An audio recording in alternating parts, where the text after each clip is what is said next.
В первую очередь история показывает, что не раз тут были подтопления близлежащих сел. Куптур очень серьезная река, и это наносило огромный, колоссальный ущерб местным жителям.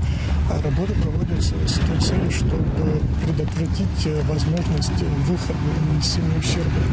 Какие села страдали от подтопления? Близлежащих Варча, Дзюджа, Кацикут.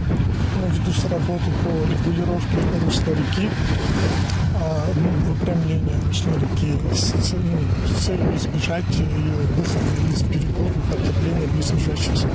Объем работы по Кодору здесь выполнено много. Мы работаем уже на протяжении 2,5 месяцев, начиная от низа моста автомобильного и выше.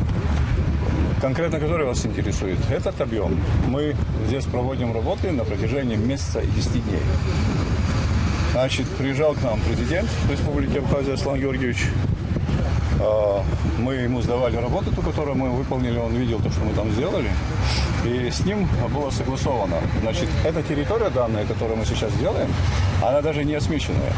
Но не сделав эту работу, мы не могли делать следующие работы, которые поверху лежат, потому что они были бессмысленны. И поэтому на слове нашего президента он сказал: делайте. И мы тут же приступили, получив предписание экологии, предписание УКСа, и мы начали выполнять эти работы.